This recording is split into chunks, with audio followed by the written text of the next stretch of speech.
Moral conduct. Morality is the foundation of all qualities. Good conduct is the first step towards the path of spirituality and final to enlightenment.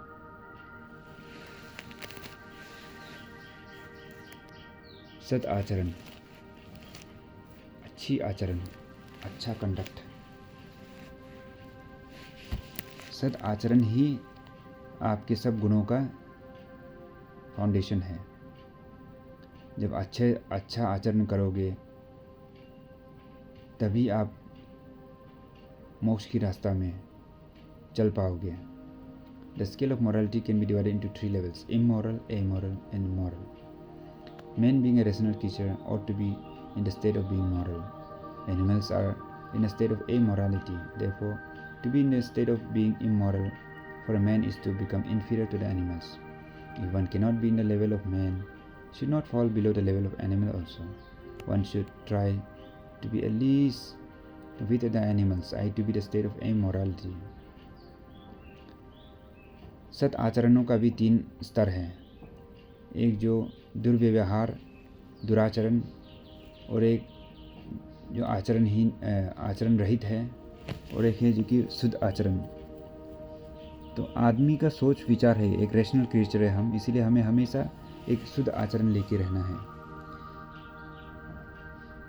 जानवर तो उनका आचरणहीन होता है, कुछ आचरण उनका रहता नहीं। इसीलिए एक आदमी को कभी दुराचरण तो नहीं करना है, क्योंकि वह अगर दुर्व्यवहार, दुराचरण करेगा तो वह जानवर से भी बदतर हो जाएगा। इसीलिए कम से कम एक आदमी को एक जानवर के स्तर से भी नीचे नहीं गिरना है। कम से कम आप आचरणहीन तो रह सकोगे, किसी को दुख भी ना, आपके आचरण से किसी को दुख भी मत पहुंचाइए। For a man to fall below the category of animal is a matter of great regrets.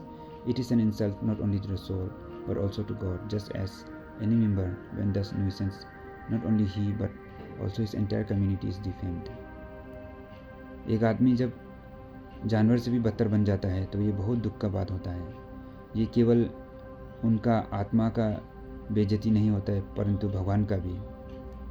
ये उसी प्रकार है जब एक कोई सदस्य अपने गलत कारण के कारण सिर्फ खुद ही एक